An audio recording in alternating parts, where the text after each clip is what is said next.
Bonjour à tous. Je crois qu'il est l'heure que l'on démarre le culte. Je ne vais pas dire que la cloche a sonné, mais c'est un peu l'idée ce matin parce que on va faire un culte spécial pour les enfants. Alors, ça ne veut pas dire que les grands, vous ne pouvez pas rester. On a longtemps hésité à savoir si on vous demandait de monter comme font les enfants, mais finalement, vous pouvez rester si vous êtes sages. Et donc, vous pouvez aussi écouter ce qui sera dit parce que ce qui est dit aux enfants, des fois, ça fait du bien aussi qu'on les entende et qu'on le réentende de nous aussi. Donc, on va commencer ce culte. Je vais vous proposer de faire une prière pour entrer dans la présence du Seigneur.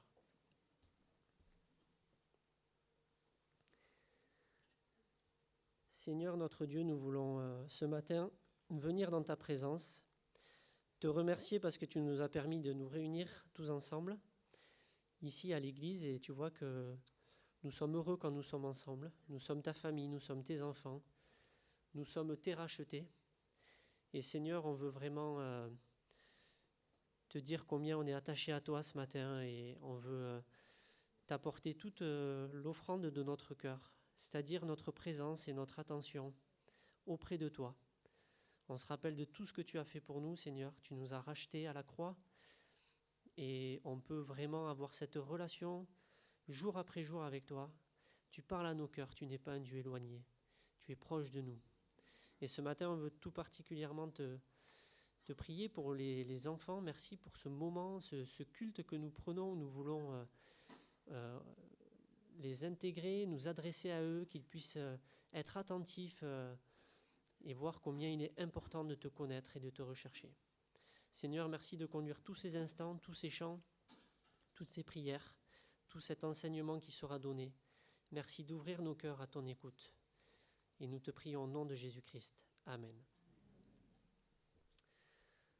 Alors, une des caractéristiques des enfants, il y en a plein, mais pour faire le lien avec le premier chant, c'est que souvent les enfants, ça peut crier. Et donc, on va chanter un premier chant qui s'appelle « Avec des cris de joie ». Donc, on va essayer de chanter bien les paroles. Je pense qu'il y a pas mal d'enfants, vous savez déjà bien lire. Vous connaissez peut-être déjà ce chant. Donc, on compte sur vous pour vous entendre. Et nous, on va vous accompagner tous ensemble. On va chanter donc « Avec des cris de joie ». Et ensuite, on enchaînera avec un deuxième chant qui s'appelle « Christ et la lumière ». Je crois que c'est un chant que vous connaissez et que vous aimez bien aussi. Toi, t'aimes bien ? Donc nous allons pouvoir nous lever pour chanter ces deux premiers chants, avec des cris de joie et Christ et la lumière.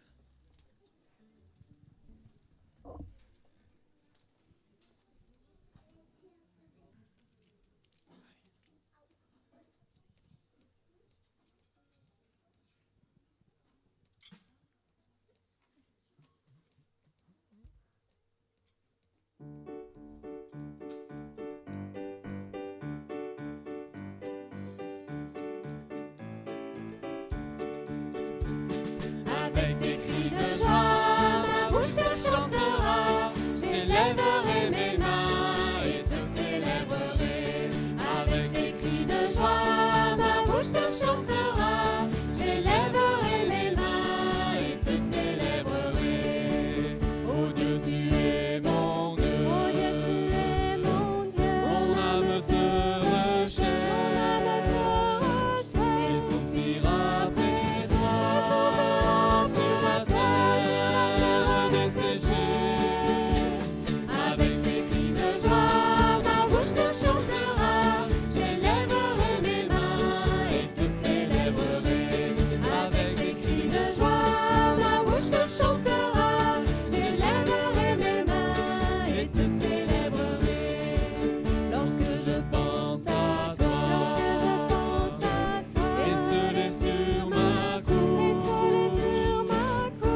On peut se rasseoir.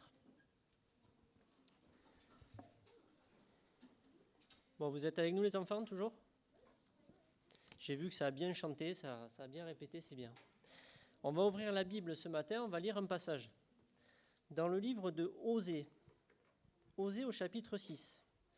Alors, comme ça peut paraître un passage un peu compliqué, mais on va voir qu'au final, c'est très simple, ce que Dieu nous dit dans ce passage.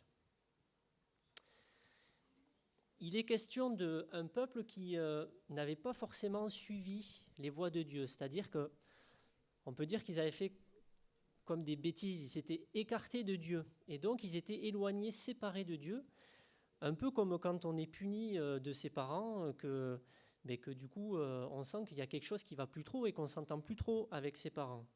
Mais regardez ce qu'ils disent. Donc Osée 6, verset 1. C'est le peuple qui a été puni qui parle. Il dit « Venez, retournons à l'Éternel, car il a déchiré, mais il nous guérira.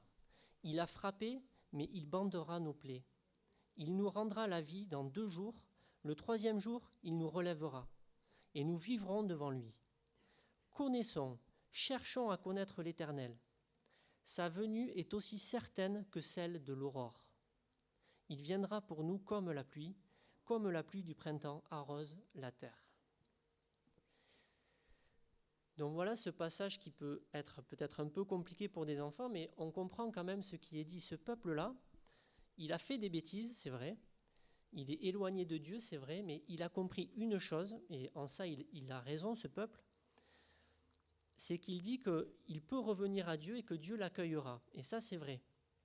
Et regardez ce qu'ils disent. Ils disent ça, la venue de Dieu est aussi certaine que celle de l'aurore. Et j'ai une question à vous poser. Est-ce que le matin, quand vous vous couchez, est-ce que vous êtes sûr que le matin, le soleil va se relever? Oui? À part aux éclipses. Alors là, c'est un scientifique. Celle-là, je n'avais pas prévu. Les éclipses, ok. Donc, ok, à part une éclipse, en général, quand Dieu fait se coucher le soleil, eh bien on sait que le soleil va se relever le matin. À part s'il y a une éclipse, on est d'accord, 2 scientifiques. Et donc, c'est pareil avec Dieu. On sait que quand on revient à lui, eh bien, il nous accueillera toujours, c'est certain, c'est aussi certain que la venue du matin, du soleil le matin. Donc, on va chanter 3 nouveaux chants. Ces chants qui nous parlent de suivre Dieu, de vouloir le rechercher, le connaître, comme on a vu. On va chanter « Je suivrai mon Seigneur et mon Maître ». Ensuite, on chantera « Mon Dieu est si bon ». Et on chantera enfin « C'est si beau la vie ». On peut se lever pour chanter ces 3 chants.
bon, il prend bien soin de moi. Ce Dieu plein d'amour, sais-tu qu'il pense à toi? Il voudrait t'aider dans tes difficultés. Ne tarde pas, viens à lui tel que tu es.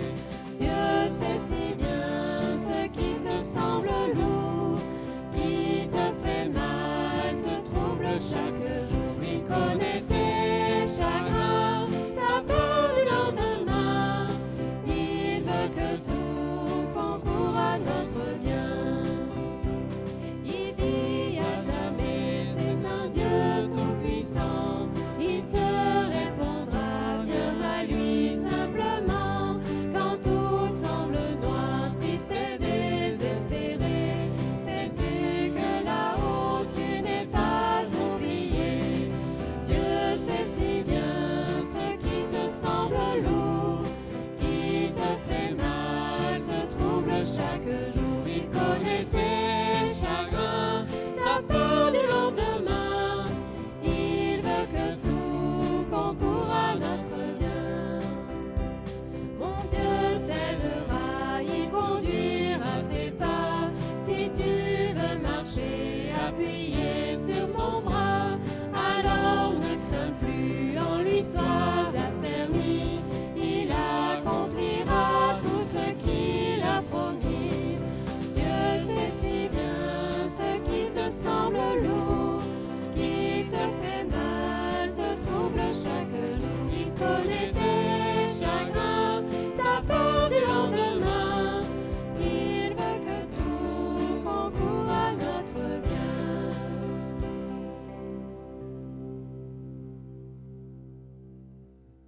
y aller.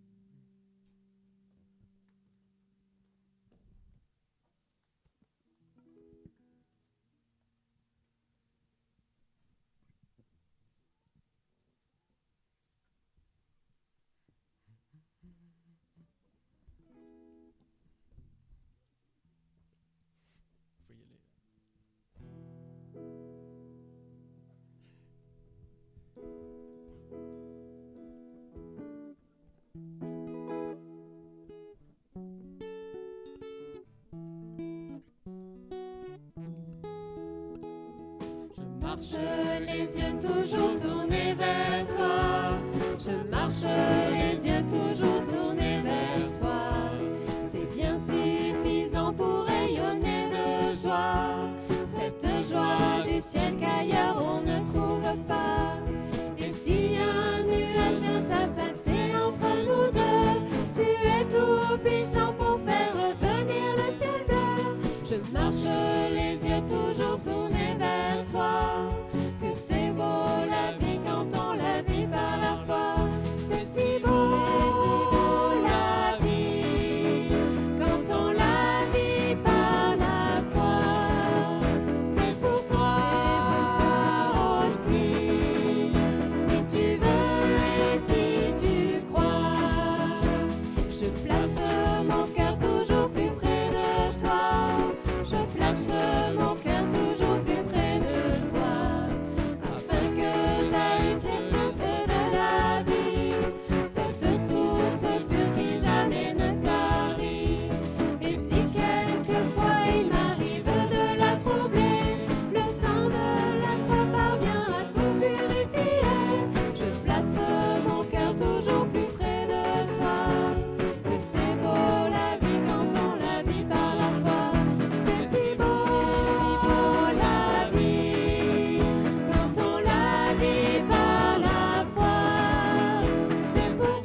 On peut se rasseoir. Alors c'est vrai que c'est beau la vie quand on est avec Dieu. C'est très beau parce qu'on a la paix, on a la conscience tranquille, et ça c'est une grâce vraiment qui est très importante. Alors quand on est enfant, peut-être que c'est des choses qui sont un peu éloignées, mais quand on devient adulte, on se rend compte que c'est très très important d'avoir la paix et d'être en paix avec Dieu. Et donc on a vu que là, ce peuple, ils ont compris qu'ils devaient revenir à Dieu, et ils ont dit, mais oui, on sait que le Seigneur, il va nous accueillir parce que son amour est aussi sûr pour nous que la venue du soleil le matin. Mais on va voir ce que répond Dieu, parce que là, il y a quand même des conditions. Donc ils ont dit, on va revenir à Dieu. Et Dieu il répond, que te ferai-je, Éphraïm? Que te ferai-je, Juda? Ça, c'est le peuple dont il est question. Votre piété est comme la nuée du matin, comme la rosée qui bientôt se dissipe. C'est pourquoi je les frapperai par les prophètes, je les tuerai par les paroles de ma bouche, et mes jugements éclateront comme la lumière. Car j'aime la piété et non les sacrifices, et la connaissance de Dieu plus que les holocaustes. Alors là, c'est un peu compliqué pour les enfants, mais au final, c'est très simple. Qu'est-ce que nous dit Dieu là? Dieu il nous dit, ok, vous voulez revenir à moi, c'est bien. C'est bien de le faire, mais comment est-ce que vous voulez revenir à moi? Est-ce que ça vous arrive peut-être de prier Dieu, et peut-être que vous le faites parce que vos parents vous l'ont appris, et parce que vous voulez parler à Dieu, parce que vous le faites avant de manger, peut-être avant de vous coucher, et puis vous vous dites, bon, allez, vite, je fais ma prière, comme ça après je suis tranquille, et puis je peux continuer ma journée ou mes activités.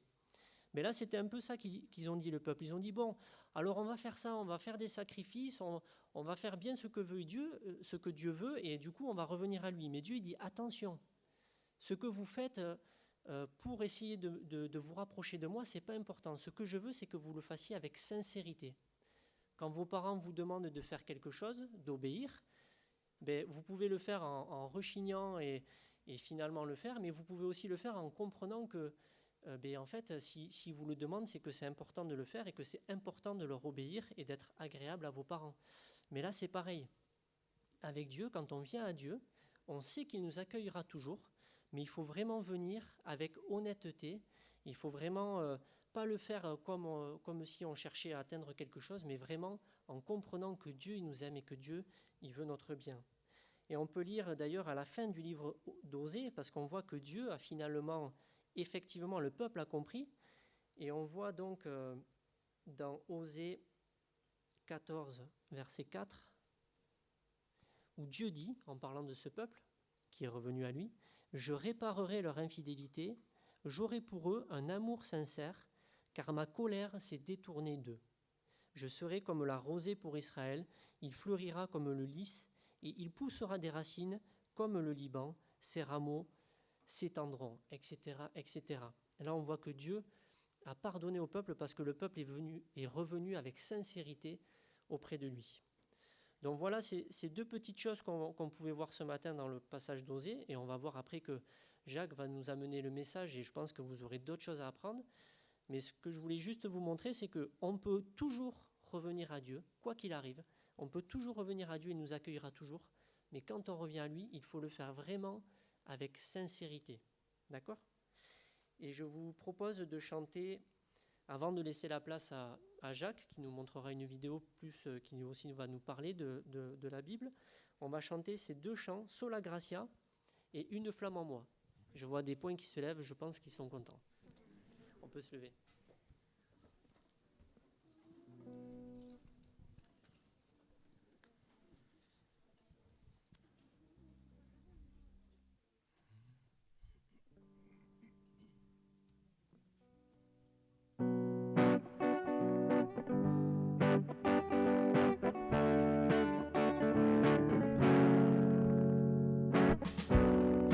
Amour parfait, tu t'es donné à la croix pour tout effacer. De mes péchés, tu t'es chargé sur le bois. C'est par ta grâce seule que je suis pardonné. C'est par ta grâce seule que tu m'as racheté.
Cette flamme en moi brûle mes malheurs.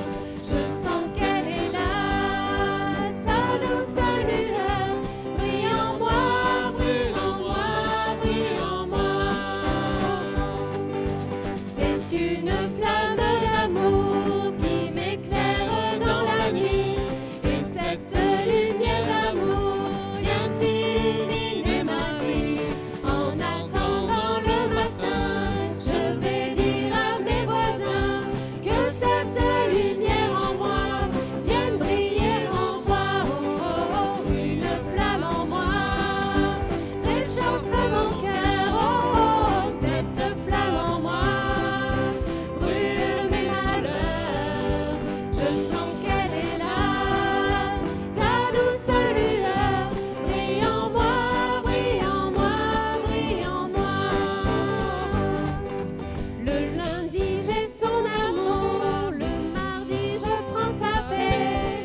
Merci aux musiciens et nous allons écouter Jacques à présent.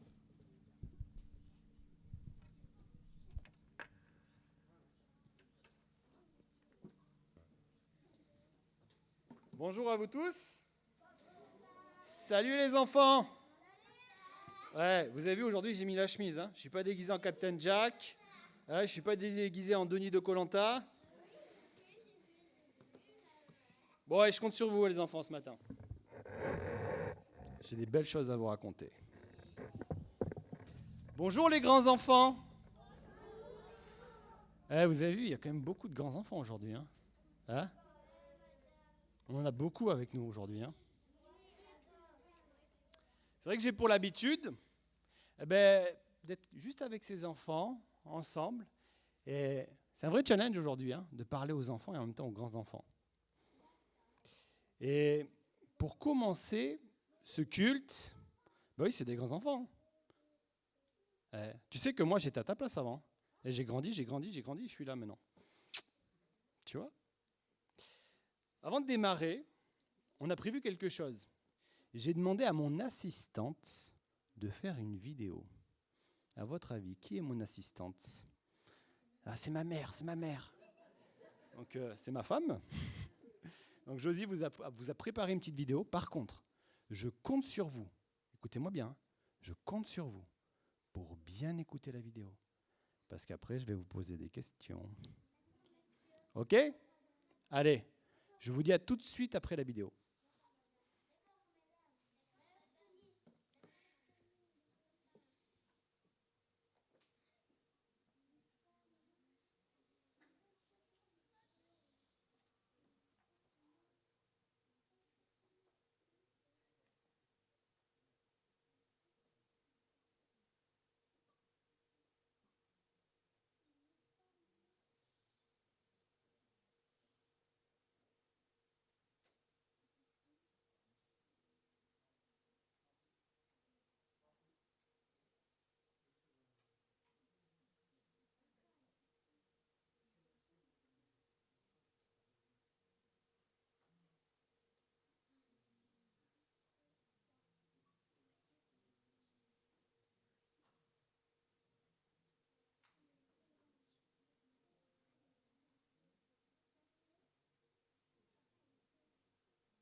Je crois que c'est bon.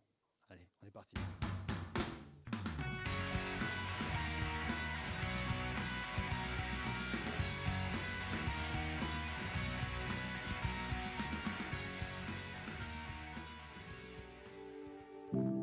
Il était une fois un petit enfant qui jouait pas très loin de l'endroit où Jésus était avec ses disciples. À cette époque-là, les enfants et les femmes n'avaient pas autant de valeur qu'aujourd'hui. Ils étaient considérés comme inférieurs. Tu sais ce que ça veut dire ? Ça veut dire moins important. Alors les gens ne souciaient pas beaucoup des enfants à cette époque-là. Pendant une discussion, les disciples de Jésus lui ont demandé qui était le plus important dans le royaume de Dieu. Quelle drôle de question, hein? Pourquoi ils voulaient savoir ça?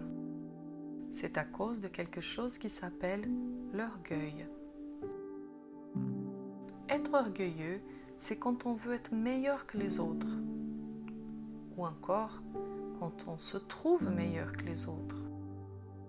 Être orgueilleux, c'est aussi quand on veut avoir les meilleures choses pour nous. Et tu sais, cela déplaît énormément à Dieu. C'est un péché. Si tu as l'habitude de faire ça, demande vite pardon à Jésus. Après cette drôle de question, Jésus leur donna une grande leçon. Jésus a appelé le petit enfant qui jouait à côté et le plaça devant eux. Et Jésus a dit, « Si vous ne changez pas votre façon d'agir pour devenir comme des enfants, vous n'entrerez pas du tout dans le royaume de Dieu. Mais si quelqu'un se fait petit comme cet enfant, il sera le plus important dans le royaume de Dieu. » Jésus a dit encore, « Si quelqu'un accueille un enfant comme celui-ci à cause de moi, c'est moi qu'il reçoit. » Pour Jésus, toutes les personnes sont égales. Jésus aime tout le monde de la même manière. Donc tu n'as pas besoin de vouloir être mieux que les autres. Et pour Jésus, les enfants sont très importants. Tellement qu'il a dit que les adultes devraient être comme les enfants pour pouvoir aller au ciel. T'imagines la scène? Tout le monde s'en fichait des enfants, les disciples inclus, et Jésus leur dit d'être comme les enfants pour aller au ciel. Jésus est vraiment incroyable. Tu sais, les enfants sont très précieux pour Jésus, tellement qu'il a donné sa propre vie pour les sauver. Sa vie, la chose la plus importante qu'il pouvait offrir. Est-ce que des fois, tu te sens triste ou tu as l'impression que personne ne t'aime? Sache que Jésus t'aime plus que personne au monde. Il est ton papa. Mais pas un papa comme les autres. Lui, il est plein d'amour. Jésus ne t'oublie jamais. Il est toujours là pour toi. Il t'écoute.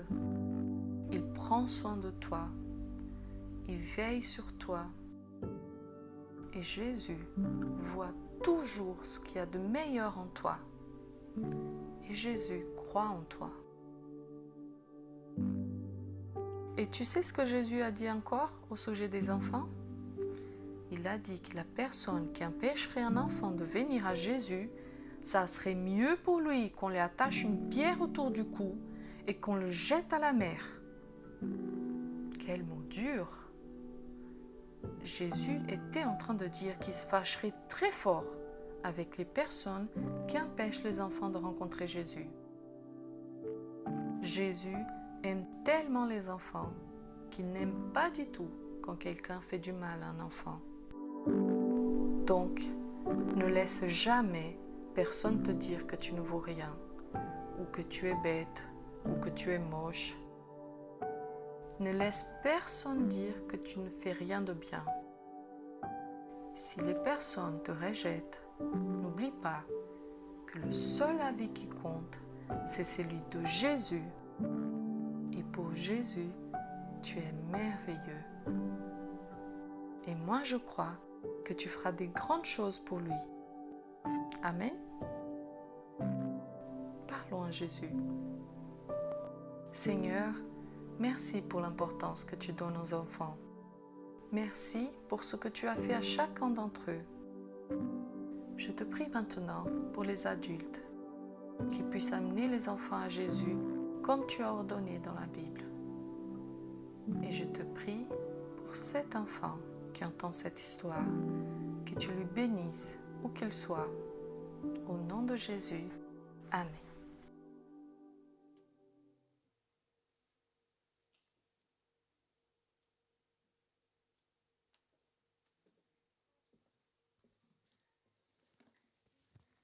Est-ce que vous avez aimé l'histoire, les enfants? Ouais? Et regardez, je vais prendre le micro. Je peux prendre le micro, Eddy? Ouais? Ouais, celui-ci pour moi et l'autre, ça sera pour Josie. Je vais prendre le micro, comme ça je vais m'approcher de vous. Comme ça je peux bien vous voir, vous regarder dans les yeux. Alors j'ai plein de questions à vous poser. Là, ce que je vous propose, c'est qu'on fasse le début du message ensemble. Donc, je sais qu'il y en a certains qui sont un peu timides, qui n'aiment pas parler au micro. Il y en a qui ne le sont pas du tout. Il y en a qui ne le sont pas du tout. Alors, je vais vous poser des questions. Et si vous pensez avoir la bonne réponse, vous pouvez répondre. OK ? Et c'est Josie qui va passer le micro pour que vous puissiez parler dans le micro. OK ? Bon, déjà, on va commencer par une question facile. De quoi parle l'histoire de la vidéo ? Ah, on a Jonathan derrière. L'histoire, elle parle des disciples qui demandent qui c'est qui est le plus important d'entre eux. Et Jésus dit que c'est un enfant. Exactement. Est-ce qu'il y a quelqu'un qui veut rajouter quelque chose ? C'est un peu en effet le thème de la vidéo. C'est que vous êtes important. Vous êtes très important pour Jésus même. Et pourquoi vous êtes important pour Jésus ?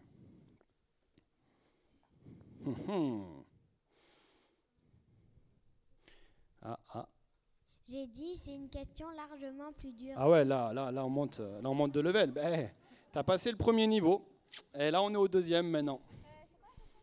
On peut faire comme à l'école. Hein. Si vous voulez, vous pouvez discuter entre vous pour essayer de trouver la bonne réponse. OK ? Donc, pourquoi vous êtes important là ? Allez-y, discutez entre vous là. Pourquoi vous êtes important pour Jésus ? Ouais, souvent il y a une team gars et une team fille. Hein. Ça c'est voilà. Une concurrence. Ça c'est. Non, on ne dit pas de bêtises. Pourquoi vous êtes important ? Si vous ne trouvez pas la réponse, je vais devoir la dire. Hein.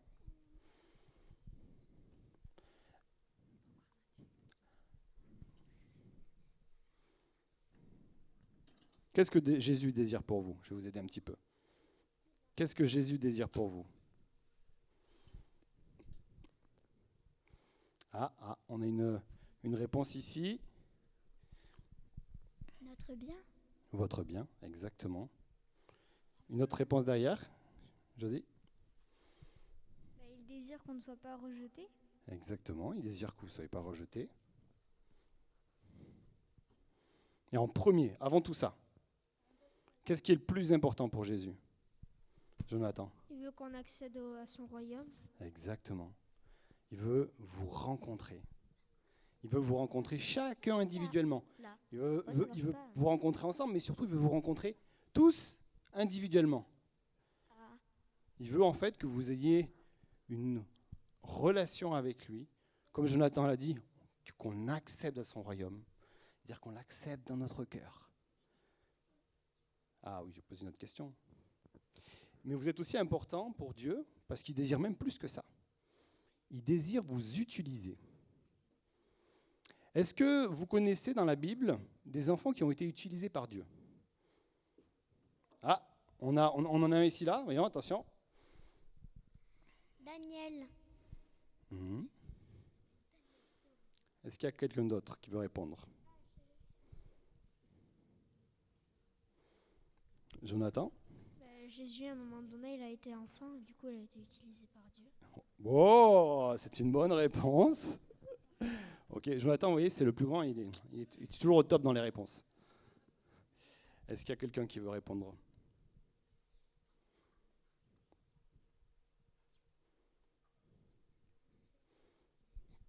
Blabla.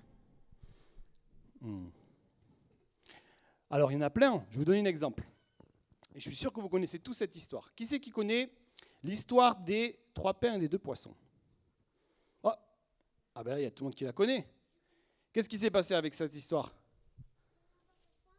Ah, vas-y Daniel. Tout le monde avait faim et après il y avait un garçon, il avait 2 poissons et 5 pains et après il y avait Jésus, il a prié et il est resté pour tout le monde. Exactement. Et tu as dit qu'il y avait un jeune homme. Un jeune homme, un garçon. C'est-à-dire que Jésus a utilisé un garçon, a utilisé la générosité du garçon qui a donné son goûter pour pouvoir faire un miracle et bénir 5000 personnes. Et est-ce qu'il y a un autre enfant qui a été utilisé, que vous connaissez aussi, je pense ? Qui c'est qui connaît l'histoire de Samuel ? Qu'est-ce qui s'est passé avec Samuel? Thiago, tu veux répondre?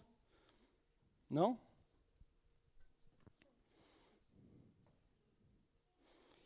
Ce qui s'est passé avec Samuel, c'est que Samuel, il était tout petit. Et ça faisait un moment que Dieu n'avait pas parlé avec le peuple d'Israël. Et là, à un moment donné, alors que Samuel dormait, Dieu est allé le voir et lui a parlé. Et qu'est-ce qu'il a dit? Vas-y, Thiago. Qu'est-ce qu'il a dit? Il a demandé quelque chose à Samuel pendant qu'il dormait. Et Samuel, il a demandé à son père si c'était lui. Mais en fait, c'était pas lui qui avait répondu. Ok, c'est presque ça.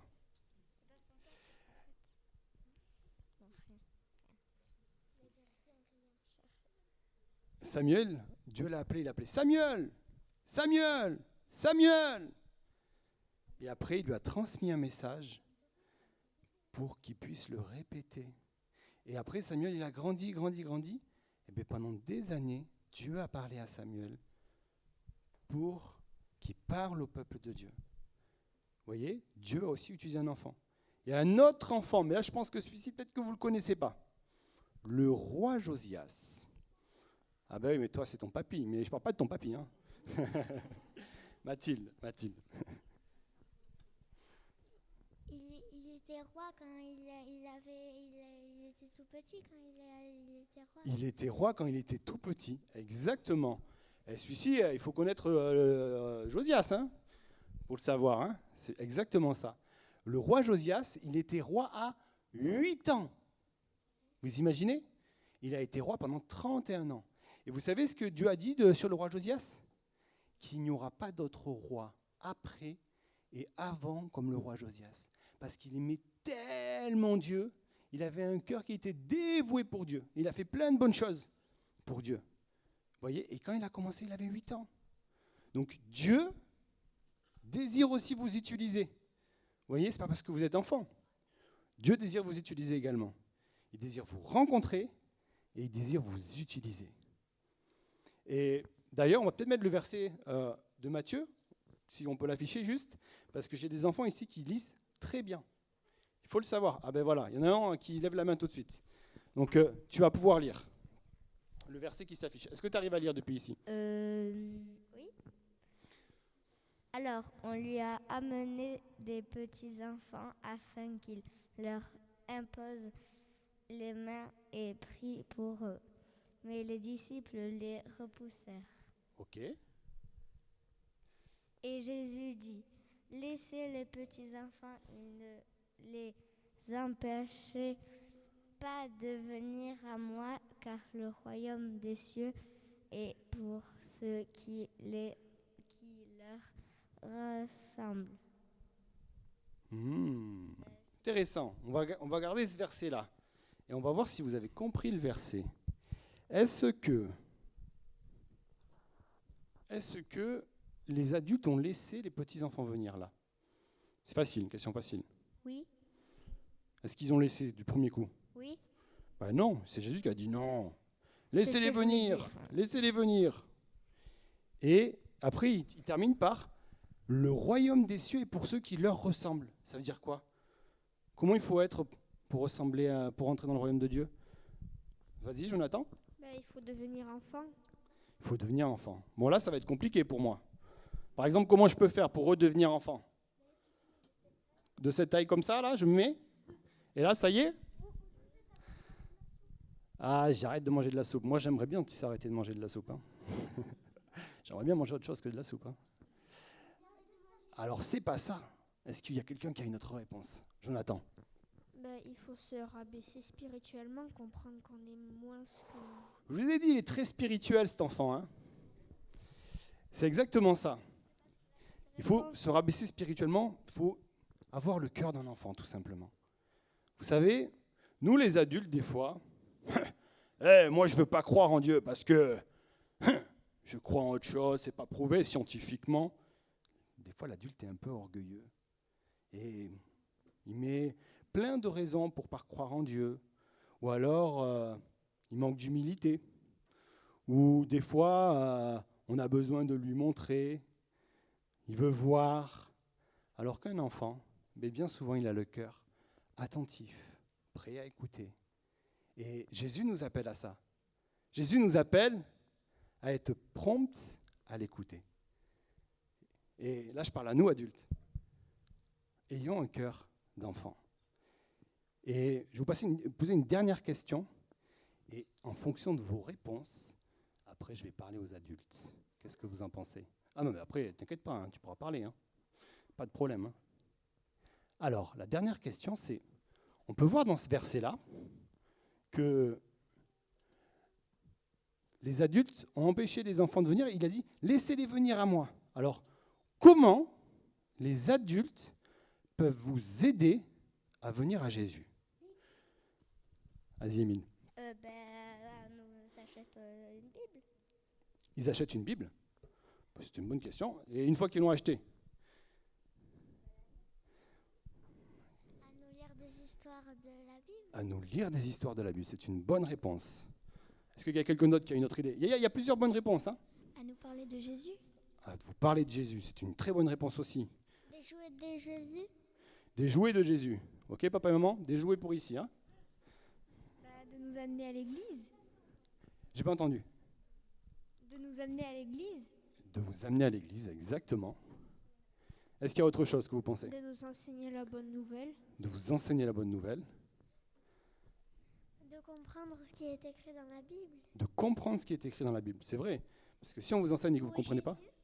De louer Jésus, oui, ok. De chanter pour Jésus. Ok, alors attendez, là il y a une bonne piste. Comment on peut louer Jésus? Allez-y, allez-y. En chantant. En chantant et en En priant. priant. Ok, donc vos parents peuvent aussi prier pour vous. Est-ce qu'il y a une autre réponse là qui vous vient? On ne peut pas désobéir à Dieu. Oui, ou tu peux désobéir à Dieu, mais c'est pas ce qu'il faut faire. Ok? Est-ce qu'il y a quelqu'un d'autre qui a une réponse? Ah. Bon, eh bien, écoutez bien, parce que je vais parler de ça ce matin. Donc on a vu que les enfants étaient importants pour Dieu. On a vu Jésus qui disait « Laissez venir à moi les enfants ». Et ce matin, j'ai à cœur de partager pour les enfants, mais aussi pour les adultes, 3 clés importantes pour aider les enfants à venir à Jésus. Ouais, les clés, c'est un peu comme le coffre-fort la dernière fois. 3 clés importantes, 3 choses importantes qu'ils doivent faire pour vous aider à venir à Jésus. Et la première chose, vous l'avez dit tout à l'heure, mais avant ça, exactement. Mais avant ça, je vais garder à la main, je souhaite faire une révélation pour vos papas et mamans et adultes qui sont dans la salle. Une chose que on doit tous comprendre. Cette révélation que j'ai envie de vous faire ce matin, elle est très simple. La foi n'est pas héréditaire. La foi n'est pas héréditaire. C'est simple, hein? Oui, on ne naît pas chrétien, mais on le devient. On ne naît pas chrétien, mais on le devient. La foi est une conviction et non un héritage. Et nos enfants qui sont ici, qui ont répondu super bien aux questions, voyez-vous, ils vont devoir prendre un choix dans leur vie. Ils vont devoir prendre une décision. Et cette décision, ça leur appartient. Ils devront prendre la décision de suivre Jésus ou non. Mais nous, en tant qu'adultes, on a une part de responsabilité. On a une part de responsabilité pour nos enfants, mais aussi pour les enfants de l'Église. Hein? S'il y en a qui ne sont pas grands-parents ou papa, maman, sachez que vous avez aussi une responsabilité pour ces enfants qui sont là.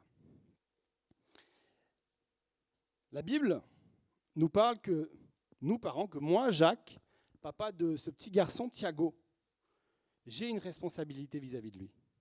Que vous, Église, vous avez une responsabilité également vis-à-vis de lui et vis-à-vis de tous les enfants qui sont ici. Et je vous propose du coup de découvrir ces responsabilités que nous avons pour aider nos enfants à rencontrer Jésus. La première chose, comme Émile l'a dit, Émile, si tu veux la répéter, c'était la prière. Exactement. Beaucoup de chrétiens, aujourd'hui, ont une bonne vie de prière. Et c'est vrai que régulièrement, on partage des sujets. Mais bien souvent, on oublie de l'importance de la prière. Et je pense que Dieu veut vraiment que nous comprenions que la prière peut être bien plus profonde et signifier quelque chose de beaucoup plus important qu'aucun ne pourrait l'imaginer. Vous savez ce qu'on peut faire les enfants à travers la prière ? La prière peut débloquer des richesses célestes. La prière peut permettre que la puissance de Dieu vienne se manifester pour vous sauver. La prière peut accomplir des miracles et changer l'histoire d'une vie.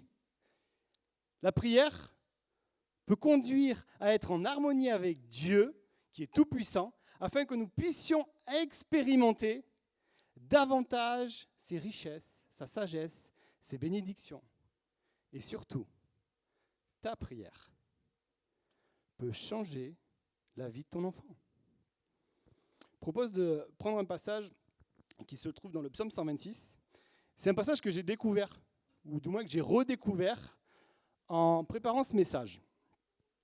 C'est un psaume, en fait, qui parle d'Israël, Israël qui prie pour la restauration de son peuple. Et j'ai beaucoup aimé l'image qui se dégage de ce psaume. On va le lire ensemble. Psaume 126, versets 5 à 6. Est-ce qu'il y a un garçon qui veut le lire ? Il y en a plein qui veulent le lire. Allez, un des enfants. Ruben maintenant. Ruben, vas-y. Exactement, tu lis ce qu'il y a ici. Ceux qui sèment avec larmes moissonneront Un mot difficile. chant d'allégresse. Celui qui marche en pleurant quand il porte la semence revient avec allégresse quand il porte ses gerbes. C'est gerbe. Qu'est-ce que ça veut dire, ce passage ? Ce passage, ça veut dire que, au travers de la prière, nous avons des semences, des graines. Et à chaque fois qu'on prie, on donne des graines pour que Dieu vienne arroser et que petit à petit, nous puissions voir la moisson et qu'on puisse être joyeux, qu'on ait eu la réponse à nos prières. Et je pense qu'on doit prendre conscience, nous, parents, nous, Église, que la prière est une semence qui est mise à notre disposition. Et je crois que la responsabilité en tant que famille est de saisir cette semence de Dieu. Et aussi en tant qu'Église. Qu'est-ce que la Bible nous dit ? Quand 2 ou 3 sont réunis en son nom, je suis au milieu d'eux. Voyez-vous, je crois qu'une Église qui se réunit au nom de Jésus, c'est là où nous pouvons voir la manifestation de Dieu au milieu. Et je pense que nous avons ce besoin également, nous, Église, de prier pour cette génération qui est là. Parce que, laissez-moi vous dire, cette génération a besoin de prière et aura besoin de prière. Il y a un autre passage que je voudrais vous partager justement sur la prière qui parle de persévérance. C'est Paul qui nous dit ça dans Colossiens 4, verset 2. Je vais le lire cette fois-ci, les enfants. C'est persévérer dans la prière. Veillez-y avec action de grâce. Autrement dit, persévérer. Qu'est-ce que ça veut dire persévérer, les enfants ? Jonathan. Continuer à croire. Continuer à croire. Continuer, on peut dire, c'est bien. Daniel, tu veux dire quelque chose ? Continuer à obéir. Ok. Continuer, toujours. Ok. La persévérance, c'est quoi ? Mais c'est être sérieux. Ne jamais lâcher. Continuer. Sans jamais nous lasser. C'est pas lâcher, exactement. Il faut continuer, il faut être zélé, comme on dit. Ne pas lâcher. Et je voudrais vraiment t'encourager à travers ça. Ah, peut-être que toi, ça fait des années que tu pries pour ton enfant. Et ton enfant te donne du souci. Peut-être que tu es là et tu, même des fois, pleures pour ton enfant en disant « Seigneur, j'y arrive pas ». Sache que à chaque fois que tu pries, tu déposes des semences. Et quand tu es là face à ton impuissance en train de prier, tu es face à ton impuissance, mais tu t'adresses à celui qui est tout-puissant. Et je voudrais vous encourager à travers une histoire. Ce n'est pas une histoire, plutôt en travers des personnes qui m'ont moi personnellement encouragé dans leur vie de prière. Et quand j'étais petit, quand j'avais leur âge, ces personnes-là, des fois, je me disais, oh non, encore. Et par la suite, je me suis dit, mais waouh, quelle vie de prière. Ces personnes, c'est mes grands-parents. C'est mes grands-parents, voyez-vous, j'avais l'habitude de dormir chez mes grands-parents. Et chaque matin, on prenait le petit déjeuner ensemble. Donc c'était un moment cool, on avait les produits hollandais qui étaient là sur la table, on discutait, on échangeait, on passait vraiment du bon temps. Et à la fin du repas du petit déjeuner, mon grand-père me regardait et me disait « Jacques, va chercher la Bible qui est dans le tiroir ». J'allais chercher la Bible qui était dans le tiroir et on faisait une lecture. Et suite à ça, mes grands-parents priaient tous les jours pour leurs 28 petits-enfants, individuellement, pour leurs 7 enfants, individuellement, pour leurs 7 beaux-enfants, individuellement, et cela tous les jours. Alors je ne vous cache pas que moi, quand j'étais petit, je me disais, ça va être long, hein. Ça va être long, hein. Mais aujourd'hui, je me dis, mais waouh! Quel exemple! Quel exemple de persévérance dans la prière! Voyez-vous, quand ils priaient, ils persévéraient et ils avaient espoir surtout en celui qui était tout puissant. Et je crois que l'une des clés de notre vie de prière pour nos enfants passe par la persévérance. Passe par la persévérance. Et j'en suis la preuve. Je suis là parce qu'il y a mes grands-parents qui persévéraient pour moi. Il faut vous dire que je n'étais pas le plus facile étant enfant. Il y en a certains qui me connaissent, mais j'étais difficile. Mais ils ont persévéré.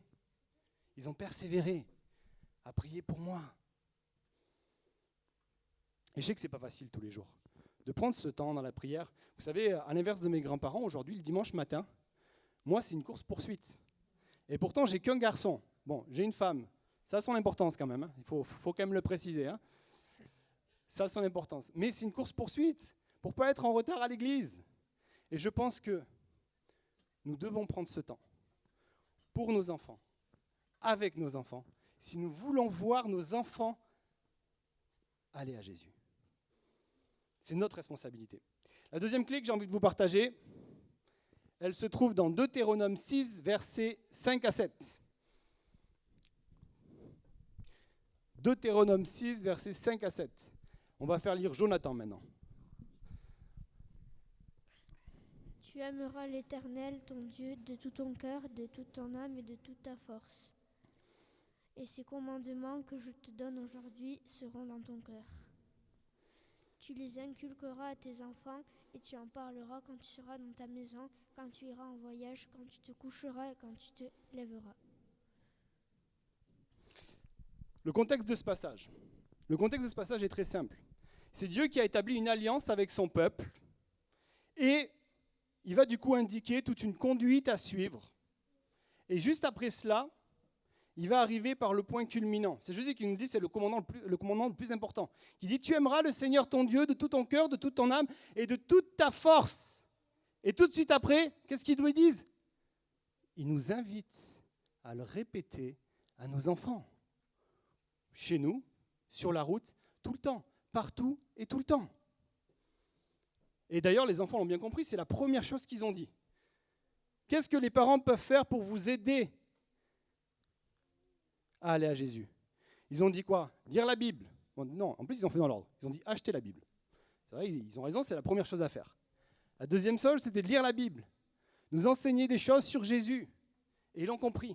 Et je pense que si nous voulons saisir notre responsabilité en tant que parents, mais aussi en tant qu'Église, nous devons enseigner nos enfants.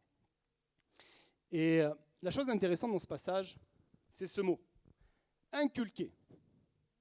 Et je m'arrête là parce que ce mot-là, il a son importance. Inculquer, bien souvent, on pense que ce mot inculquer, c'est un peu, allez, c'est du bourrage de crâne. Allez, il faut apprendre par cœur. Il faut que tous les jours, allez, ça va rentrer, ça va rentrer, ça va rentrer. Mais c'est pas ça. Le mot inculquer dans la racine hébraïque, c'est aiguiser. Comme on aiguise en fait une lame, comme on aiguise une flèche, comme on prépare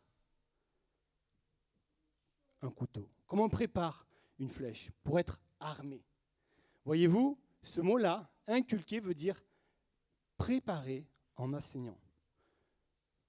L'importance de transmettre, c'est de préparer nos enfants. Préparer nos enfants à suivre le chemin du Seigneur, préparer nos enfants à rencontrer Jésus, préparer nos enfants par l'enseignement. Et pour cela, il faut qu'ils comprennent. C'est un vrai challenge, vous savez, de faire comprendre des choses aux petits. Des fois, il faut s'abaisser, user de créativité, s'intéresser à ce qu'ils aiment, pour qu'ils s'intéressent à ce qu'on aime. Et ça, c'est un vrai challenge. Et je crois que nous, parents, nous devons avoir un enseignement où nous allons aiguiser nos enfants pour prendre le bon chemin. Ça va faire mal, ouais. Et je pense que l'Église aussi est responsable de l'enseignement.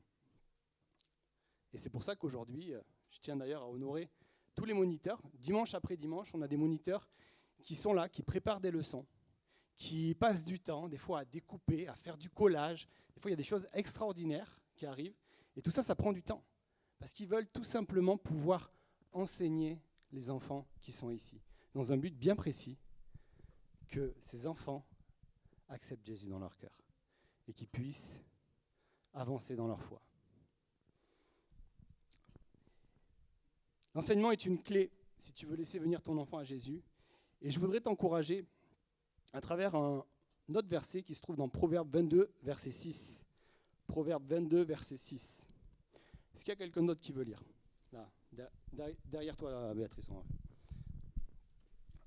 Proverbe 22, verset 6. Instruis l'enfant selon la voie qu'il doit suivre, et quand il sera vieux, il n'en s'en détournera pas. On a ici, dans ce verset, une bénédiction de Dieu, une promesse de Dieu. Si nous éduquons nos enfants d'après la voie qu'il doit suivre, quand il sera vieux, il n'en s'écartera pas. Enseigner les voies du Seigneur à nos enfants, ça consiste à leur donner une éducation, un style de vie fondé sur la parole de Dieu. Ainsi, si la parole de Dieu est ancrée dans le cœur de nos enfants, ces voies deviendront leurs voies. Les enfants sont un cadeau de Dieu. Et le parent que tu es a pour mission de les éduquer selon la parole de Dieu pour le plein accomplissement de leur destinée. On ne parle pas de n'importe quoi, on parle de leur destinée.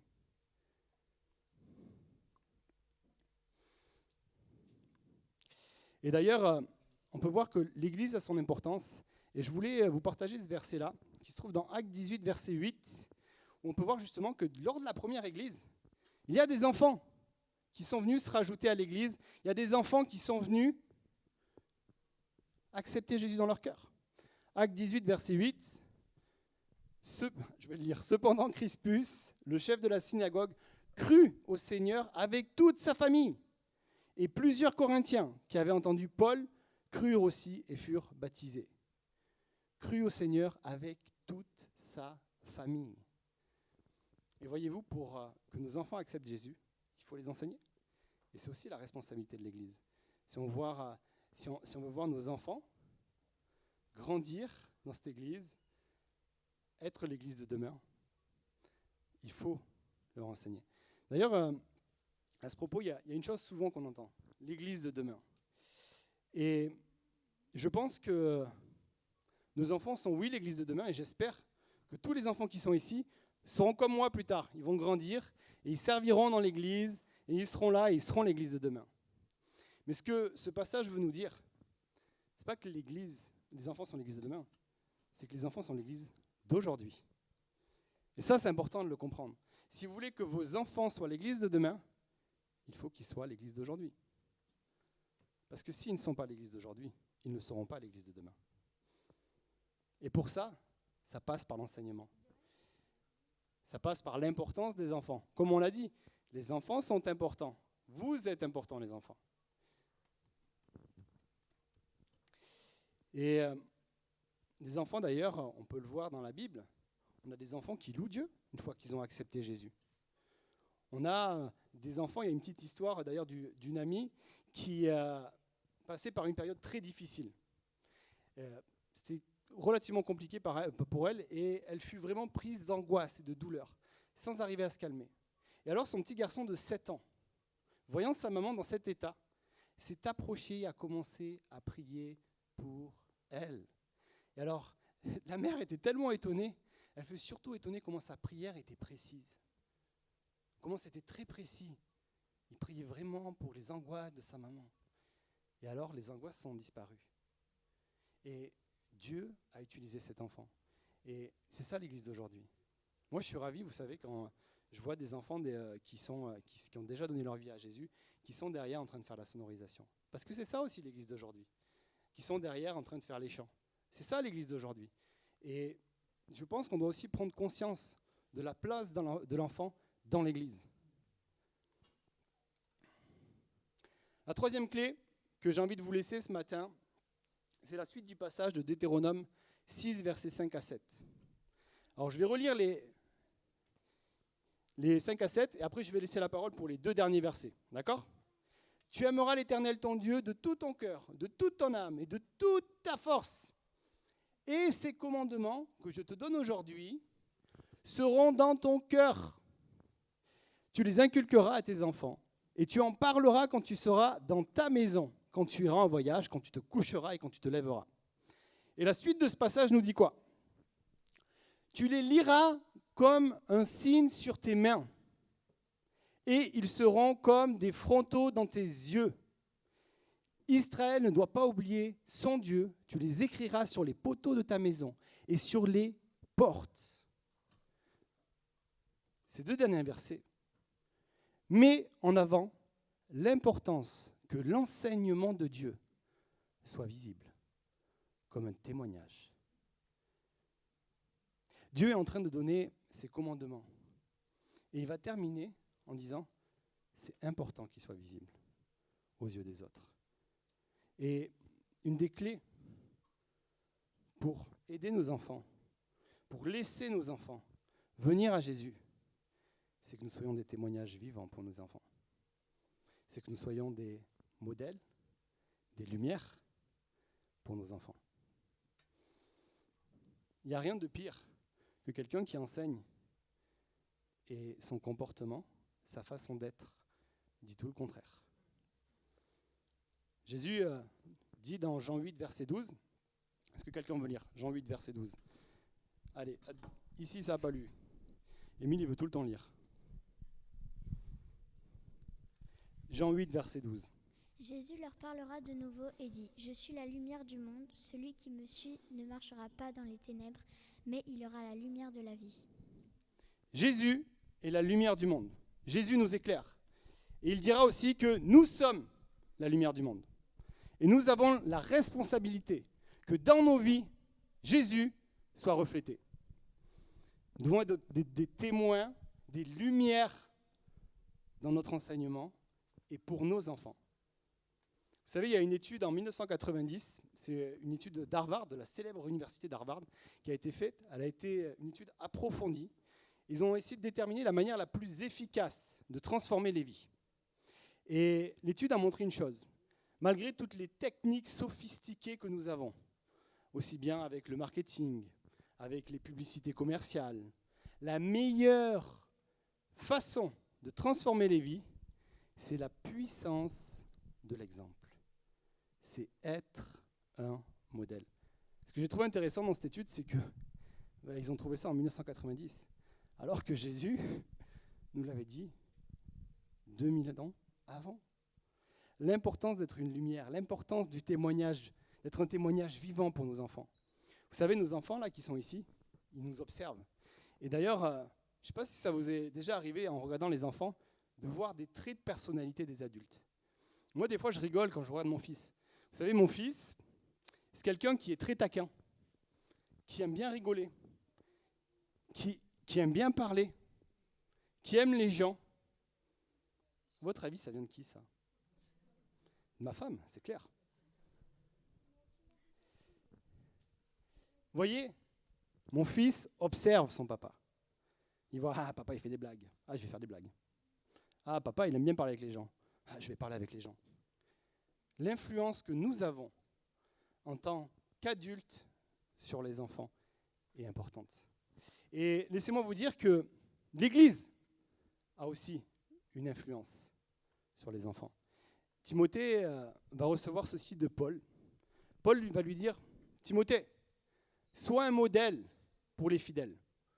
Pas pour ta famille, pour les fidèles. Alors que Timothée aspirait à une œuvre pastorale, il va lui dire, sois un modèle pour les fidèles. En parole, en conduite, en charité, en foi, en pureté. Et un peu plus loin dans le passage, on va voir quelque chose qui dit, persévère dans ces choses, car en agissant ainsi, tu te sauveras toi-même, mais surtout tu sauveras ceux qui t'écoutent. L'importance d'être un modèle au sein de l'Église. Vous savez, durant ma démarche avec Dieu, j'ai été très, très impacté par une personne de l'Église. Elle n'est plus là aujourd'hui, mais j'étais régulièrement au fond à côté d'elle, de la sono, et dimanche après dimanche, je la voyais qui venait, qui me donnait des paroles valorisantes, qui me manifestait de l'amour. Et quand je la voyais, cette personne, je me disais, mais elle a quelque chose de particulier quand même, cette personne. Chaque fois que je parle un peu avec elle, je me sens encouragé.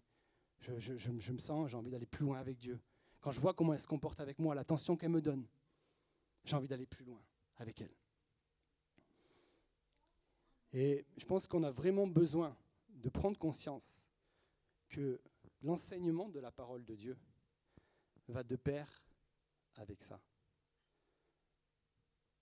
Nous ne pouvons pas juste enseigner la parole de Dieu et laisser la responsabilité d'être une lumière pour nos enfants. Nous ne pouvons pas être juste une lumière pour nos enfants et délaisser complètement l'enseignement de la parole de Dieu.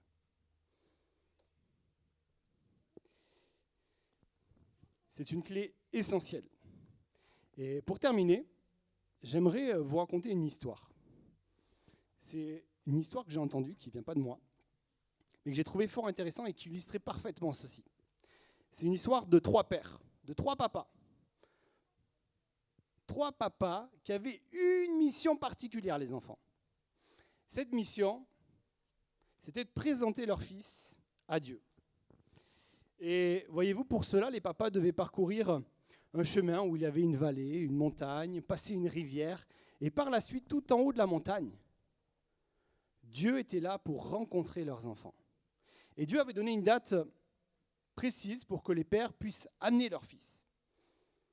Alors il y a le premier père, quand il a su la nouvelle, il va voir son enfant et dit, « Écoute-moi bien, demain, tu vas rencontrer Dieu. Alors je te préviens, tu as intérêt à bien te comporter. Range ta chambre, car Dieu n'aime pas les gens désordonnés. Brosse-toi bien les dents, car Dieu n'aime pas les gens qui ont une mauvaise hygiène. » Excusez-moi, j'essaie de faire du... Car Dieu n'aime pas les gens qui ont des mauvaises hygiènes. Et couche-toi tôt et lève-toi tôt, car Dieu n'aime pas les feignants. Et là, son enfant, après entendre ça, il commence à faire une tête comme ça. Et arrête tout de suite avec cette tête, parce que Dieu sait tout. Dieu voit tout. Alors l'enfant n'ose rien dire, part dans sa chambre, fait ce que son père lui a demandé. Et là, le lendemain matin, ils prennent le chemin, et son père dit, attention à ce que tu vas dire, attention à ce que tu vas dire, Et autre chose, tu as vu ton comportement de cette semaine? Prépare-toi, parce que Dieu n'a pas la mémoire courte. Et du coup, le garçon derrière tremblait de peur. Il avait très très peur. Il s'est dit, oh là là, ça fait peur. Et alors, le père continua à avancer. Et là, il arriva devant la montagne où était Dieu. Il dit, voilà Dieu, je t'ai amené mon fils pour te présenter. Et là, il se retourne, Personne. Voyez-vous, son fils s'était arrêté au milieu du chemin de rencontrer Dieu parce qu'il était mort de trouille et il se cachait. Le deuxième père, lui arriva et va à la rencontre de son fils et lui dit « Mon fils, demain, tu vas rencontrer Dieu. Par contre, prépare-toi. Alors voici la liste de choses qu'il faut absolument que tu fasses. Il faut que tu fasses tout ça, toutes ces règles, que tu les respectes. Il faut que tu fasses toutes ces bonnes œuvres. C'est très important. Hein. Il faut qu'on arrive là-bas, que tu aies fait toutes ces bonnes œuvres.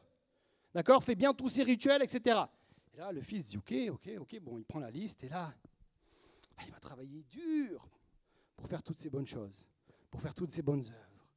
Et il est fatigué, c'est fatigant de faire tout ça. C'est très fatigant de faire tout ça. Et il continua. Et le lendemain matin, il partit avec son père. Et là, son père, il dit, ok, il faut qu'on fasse bien tous les rituels. Il faut qu'on passe par la rivière, il faut qu'on passe par la montagne, par la vallée. T'as bien tout fait ? Oui, c'est bon, j'ai bien tout fait. Et là, son père arrive devant Dieu et dit, voici mon fils. Et il se retourne.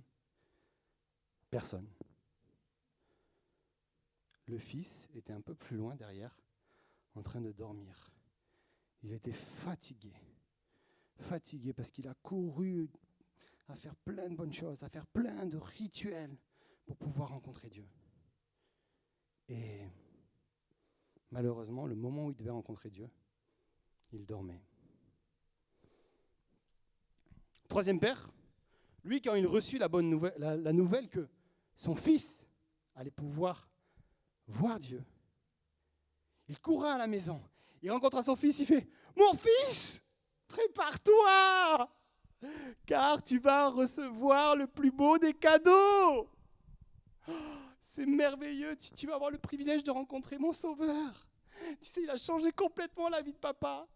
Je l'ai rencontré et ma vie a complètement changé. Il m'aime tellement, il a tellement fait, mon fils. Prépare-toi, mon fils.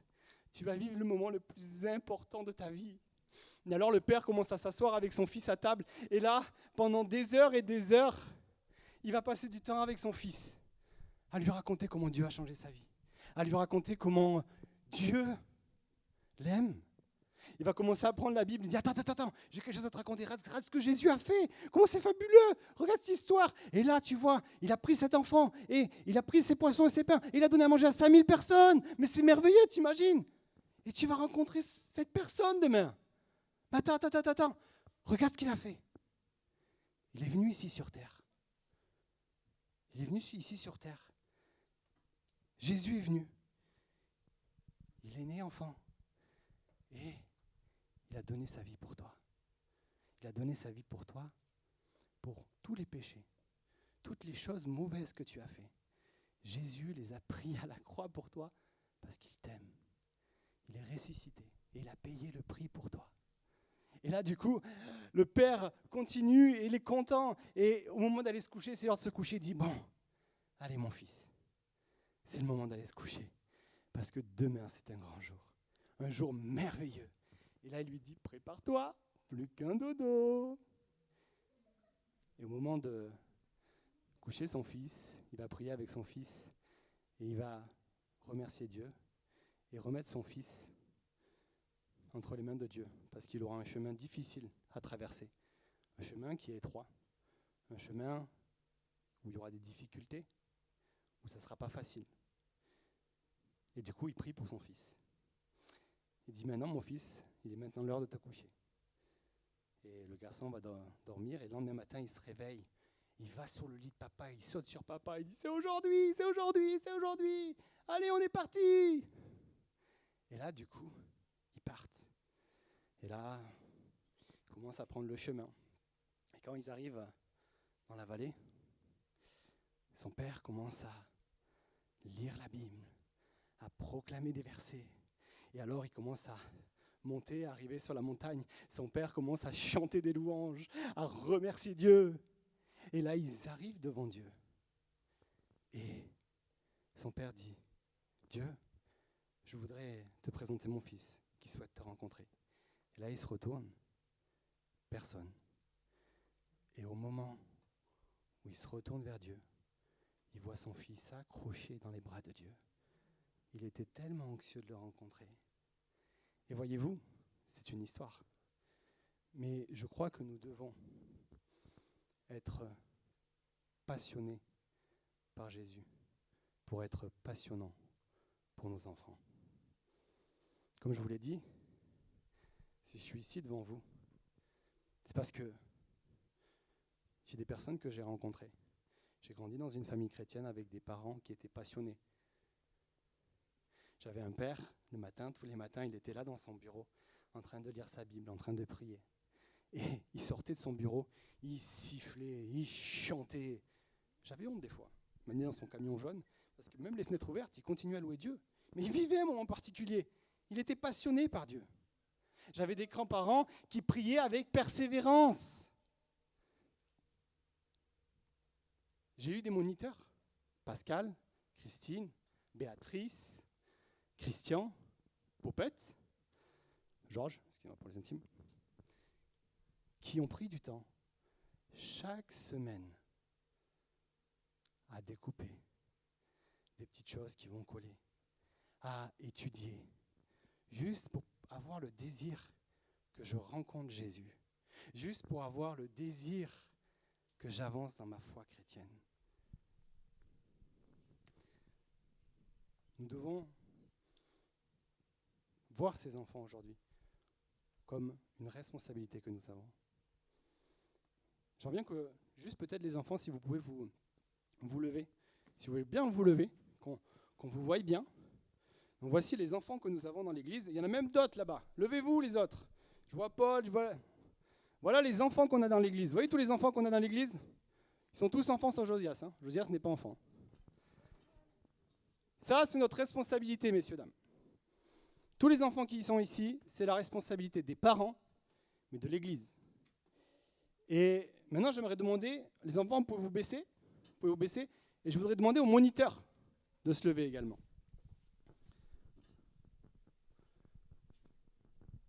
Ici, on a les moniteurs qui sont responsables de l'enseignement de vos enfants, qui, dimanche après dimanche, se dédient pour pouvoir enseigner pour vos enfants. Et j'aimerais faire quelque chose de particulier ce matin pour conclure ce culte spécial enfant. C'est qu'on prenne du temps pour prier pour ces enfants qui sont notre responsabilité. Qu'on prenne du temps pour prier pour ces moniteurs qui dédient de leur temps, semaine après semaine, avec le désir que nos enfants viennent à Jésus. Alors si, vous pouvez vous rebaisser les moniteurs, merci. Si vous voulez bien, juste peut-être 2 ou 3 qui puissent élever la voix pour prier pour Dieu, pour prier pour ses enfants à Dieu. Et je terminerai. On va prier les enfants ?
Oui, Seigneur mon Dieu, je voudrais en effet te remettre ces enfants, Seigneur, qui t'appartiennent, Seigneur.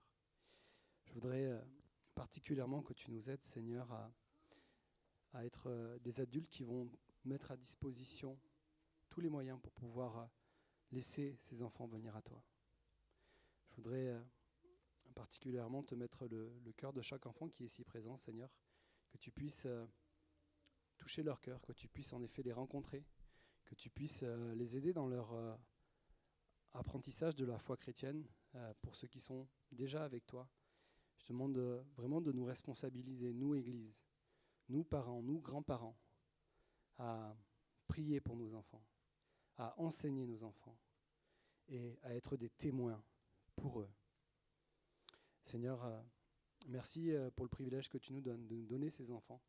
C'est en effet une source de bénédiction pour nous, parents, mais aussi pour l'Église, de voir tous ces enfants qui sont là, qui puissent être ensemble, passer du temps ensemble. C'est vraiment une bénédiction, Seigneur. Merci pour cela. Au nom de Jésus, Amen.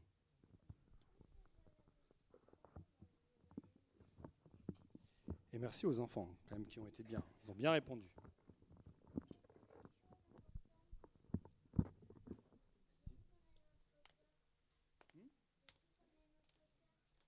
Daniel a dit « Jésus connaît notre cœur ». Et c'est très vrai. Je vais laisser la place maintenant à Alain pour les annonces.